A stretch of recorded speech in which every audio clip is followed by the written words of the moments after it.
Oh my God, hey, Cedric Neal. It's very nice to see you. You too, Mickey Joe. How have you been? I'm doing very well. Now, we've brushed past each other in the past, but never properly sat down to chat before. And it's a great time to do that now because you're not only here at the Lyric Theatre starring in Hadestown in the West End, but also getting ready to headline a one-night-only concert presentation of an exciting new musical called Personality about Lloyd Price. Yeah, I'm so excited about that.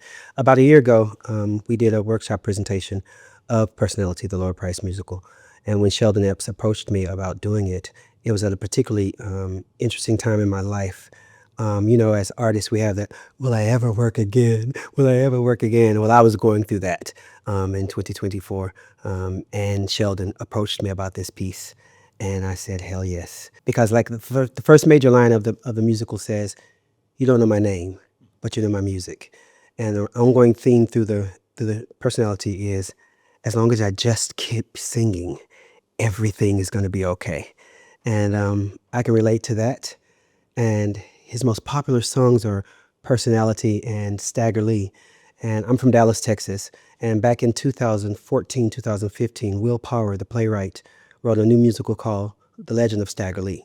And it tells the story of what happens in the song Stagger Lee. It plays out in the musical. And I got to play Billy Lyons, one of the main characters in the song Stagger Lee. So when Personality came up to me and I realized that Lloyd Price had written Stagger Lee, it was like, it's just a full circle moment for me. I remember every single minute of every single day of that workshop. And that's rare in what we do because the piece is so special. It's a piece about tenacity. It's a piece about how you can pave your way in this world just by sticking to your guns. And I think it tells the Lloyd Price story musical tells Cedric Neal's story at the same time. Yeah. You've preempted one of my questions because I was curious about where you find kinship in his story, but I got to see that workshop presentation and it was deeply special. It's also a nice opportunity. I don't know any music or musician in the history of the world unless they've been in a musical already. So if it hasn't happened on a Broadway or a West End stage, I have no idea what it is. So it was getting to know songs and an artist that I wasn't familiar with. And I have had the song Personality circling around in my head for months ever since. That's a great infectious melody. And like you said, something really special about the show and about the story. It was a brilliant company then. It's another brilliant company assembled for the concert happening on October 11th. Oh, this company is stacked. We have Clive Rowe, Zoe Burkett, Marcus Collins. I don't want to leave anybody out. Shem. It's just stacked. Yeah. And just like the workshop musical, the workshop presentation, the themes that run in Personality that I relate to, Mickey Joe. Lloyd Price's introduction into the musical world, the world of recording, was almost happenstance. Yeah. He went to this bar where he idolized Dave Bartholomew, who was a recording artist from Louisiana. And so I'm not a trained actor. I'm a storyteller through music, and I stumbled into musical theater, and the success that I've enjoyed in musical theater is akin to the success that Lloyd Price enjoys in the recording industry. His relationship with his mother, she was always supportive. My mother was the most supportive. My mother was the loudest cheerleader. Even when I was doing opera, my mother would be singing, I would be doing an aria, and she'd sing that song, son. At the time, it embarrassed me, but now I appreciate that. Just like Lloyd Price's mother was his biggest supporter, and his father was kind of tentative about entering this industry. My father is the same way. And the ending monologue, he says, I knew I had to be different from my father, and I would be if I just kept singing. So I have yet to get through that monologue and get through many pieces of the show without getting emotional. It's not indulgent, because like Kinky Boots, because I relate to it so much. It's a dangerous situation, and I like to walk on the edge of danger. And the Lloyd Price Musical gives me the opportunity to do that with Sheldon Epps, kind of reeling me back, and then propelling me forward. So yeah, I mean, you all know his music. It's infectious. Even the songs that I didn't know in learning the piece, there's one called Just Because, and Never Let Me Go. oh. And the fact that he was the first African American to own his own record label. He was the first, along with his mentor Logan, to own a first major club in New York City, in Manhattan, in Midtown. Not very many people know that. But Lloyd Price was a trailblazer, and I hope that I'm doing some of the trailblazing that he did through musical theater, if that makes any sense. No, I think you are. I think you definitely are. There's a lovely moment in the first few scenes of the piece, as I recall, where we get to see him finding his voice and finding his musical inspiration in real time. And I'm curious about you as a young artist finding this extraordinary voice that you have, truly one of the greatest musical theater vocalists. I'm a believer, and I choose to give all glory to God for that, for the gift. I do believe it is a gift. It took me a long time to not resent the gift. But once I stopped resenting it and accepted it as the gift that it was, I presented it to the people. And I hope I'm doing that successfully. But I come from a singing family. My mother sounded just like Aretha Franklin, and there's a gospel singer named Shirley Caesar. My mother sounds like a cross between Shirley Caesar and Aretha Franklin. And my dad is first cousins with Sam Cooke, was first cousins with Sam Cooke. And my dad sounds just like Sam Cooke. So I like to say I got it honest. I was raised in the church in Texas, went to Performing Arts High School in Dallas. Shout out to Booker T. Washington High School for Performing Visual Arts. Studied classical vocal there. Went to the Eastman School of Music, continued to study classical vocal. So that was the technique comes along. But the soul comes from being raised in the church, being raised on 80s, 90s gospel groups like the Clark Sisters, the Winans, Daryl Coley, Oleta Adams, all those people, even modern artists like Brandy and Donny Hathaway and Joe. And so I just, all my life I've been singing. And no matter what's going on in my life, there have been two constants, Mickey Joe. There's my faith and my song. Those two things have gotten me out of a whole lot of trouble and continue to get me out of a whole lot of trouble and continue to present a whole lot of situations. There's a song in the show Gypsy says, "Gotta have a gimmick." So people ask me all the time, what do you put your success to? I learned a long time ago that you gotta have a gimmick if you want to get ahead. And for the first 10 years of my professional life, the riffs, the soulful singing that I brought to every piece that I did was a problem. But now there are casting calls saying we want it to be Cedric-fied. So it's working for my gimmick is working for my good now. Yeah, we were talking about how that resonates with Lloyd Price's story, but also just hearing you speak about it, it sounds a lot like Hadestown as well. And this song that's going to save the world. And it's interesting because you, rightfully so, describes yourself as a storyteller, which is how I think of you. But also in your performance as Hermes that I got to see a few weeks ago, there's something so soulful and spiritual about it as well. And it's such a malleable role. The people who have played it, it's been played by completely different individuals in different ways. What did you want to bring to it, and what are you finding in it? I wanted to emulate my idol, Andre de Shields. First of all, that's what I wanted to do. I wanted to do as much of his Hermes as possible. But when we got to rehearsals, I'm going to try not to get emotional about this, because of what I do, I was very restricted the first couple of weeks of rehearsal because I thought I would go too far. But once I convinced Tarek Merchant, our musical supervisor and director, and Rachel Chafkin, the director of the piece, that anything that I do vocally is only to propel the story.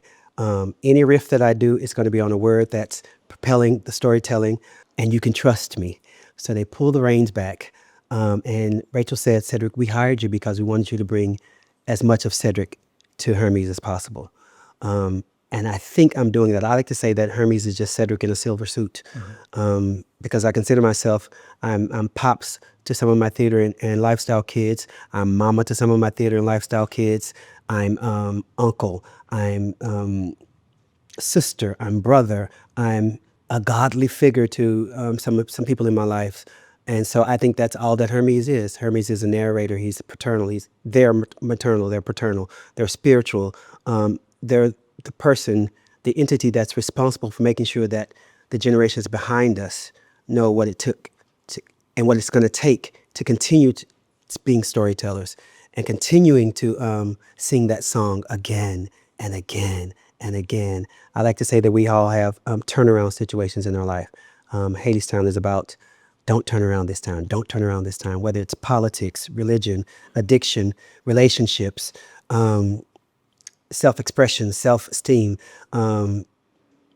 We all have turnaround situations in our lives, and we have to keep waking up every day hoping this is the day that I won't turn around.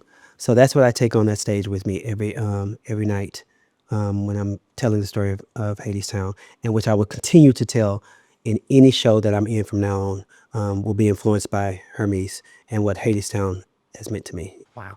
Is there anything in the material of this show? It's so lyrically dense, and you have all of these extraordinary storytellers on stage with you. Is there any way in which your Hermes has evolved or shifted, or anything that's surprised you about it during the run so far? Yes. I initially knew that whenever Orpheus is on stage, Orpheus is the most important person to Hermes, second to, and then Persephone, because Persephone is like his sister. So initially I started playing off that Hades was a bad guy, and I consider Hades to be Hermes' brother. The devil on this shoulder and the angel on this shoulder. So initially I played it as the relationship was just, but for that to be possible, Hermes had to care about Hades at one point.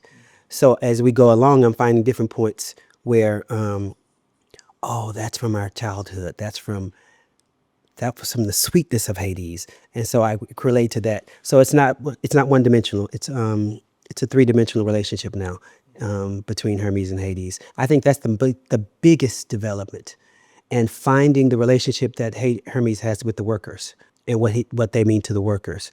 But definitely, Orpheus is still the most important person. And when this little heifer, Eurydice, comes along, I try to warn them, but she's dancing and all that. Now you got my baby down in Hadestown now, and I'm upset with you. But yeah, I think that's the biggest development, my relationship with Hades. Yeah. I've seen this show in a bunch of different places. I've seen a bunch of different people do this show, and it has never sounded more vocally thrilling and exciting than when you are getting your vocal cords around it. It's really stunning stuff. And I think that's what a lot of audiences here in the UK have been able to enjoy from so many of your performances, is there is really nothing like a Cedric Neal vocal. Now, cycling back a little bit, it was many years ago now that you first came over here to bring your wonderful talent across the Atlantic, and now you are officially here and permanently here. Can't get rid of me now. Nor Nigel Farage may try, but you can't get rid of me now. I'm curious, in those early years, or even through recently, what you have felt are the breakthrough moments of your career here in the UK. There are several. You're trying to make me cry. But I initially came over in 2014 to do Porgy and Bess at Sport and Life in Porgy and Bess at Regent's Park Open Air Theater. Shout out to Tim Sheeter. And even that, I didn't know at the time what a stacked cast that was. Get a load of this. Sharon D. Clark, Golda Roosevelt, Tyrone Huntley, Leon, David Albury, Oliver Ledert, Claudia Karaoke. Oh, yeah. It was just stacked, and I had no idea who these people were. And now they're some of my best friends, and I look back and I was going, whoa. So I initially came over to do that. So that was a breaking point, definitely, because so many people saw that production. My first agent, who I'm still with, saw that production and signed me on. Andrew Lloyd Webber came to that production of that, and he confronted me backstage, and he was like, "So I'm redoing Cats. I want to call you in for Rum Tum Tugger." And that audition is going in my memoirs. I'll have to tell you about that later. So the next time we have an interview, remind me to tell you about the Rum Tum Tugger. Oh, I will. So I would say that. And then I made my West End debut as Berry Gordy in Motown the Musical. And I was in that show for 2 years. And that changed my life. And then immediately after Motown, I did this little production of Chess at the Coliseum with Alexander Burke, Cassidy Jensen, this little man named, what's his name? Michael Ball. Michael Ball. His name was on the tip of my tongue. I thought you were doing a bit. No, and that was choreographed by one of my favorite people, Stephen Meir, and the relationships that were formed during that little mini run will always stick out. Then I go on to do to originate the role of Goldie Wilson and Marvin Berry in Back to the Future, the musical. That was the first time that I took a show from the first workshop. We did 6 workshops, Manchester run, and then originated in the West End. That was pivotal. And then there was a little show at the Soho House, called The View Upstairs. I saw it. Yeah. Yeah, with Victoria Hamilton Barrett, Declan Bennett, Tyrone Huntley again, just another stacked cast. And that show, Victoria Hamilton Barrett and I were talking about it when she was still in this show. There wasn't a single show where we didn't get emotional on stage because of the material and because of how it's been overlooked. And we still have relationships to this day. Carly Mercedes Dyer, and we still have relationships to this day. We're still a phone call away. And then there comes Guys and Dolls at the British Theater for many reasons. I never thought that I would be playing Nicely Johnson in a major production, and a major production of that tale. Nick Heidner is a sick genius, and that show was sick. And it garnered me my first Olivier nomination, and I hate to keep saying this, changed my life, but it did. And then you're gonna say, do you think I'm saying this just because of the basis of this interview? But like I said earlier, I said to Sheldon Epps, and Shelton Beckton and Jeff Madoff that those 3 weeks last year that where we workshopped personality, it reminded me that as long as my natural man thinks that it's possible, that it is. Because I would never thought that a piece that I could relate to, that singing my kind of music, our musical director, Shelton Beckton, was like, sing the melody, the first verse, and then just do Cedric. Yeah. You know this music. You know this in your soul. You know this in your heart. And Sheldon Epps, our director, trusts me so much. I've never had a director trust me as much as Sheldon trusts me. And that's a first in my career. I've been doing this 26 years, Mickey Joe. And for Sheldon to, every day I'm in the room with him, he finds another way to let me know he trusts me. So I would say personality. I think when I got to see you do the little workshop presentation of that felt like a breakthrough as well, because we've enjoyed you stealing scenes and giving thrilling vocals and fantastic performances in a bunch of shows, but you were center stage telling that story and taking custody of that story in such a beautiful and a powerful way.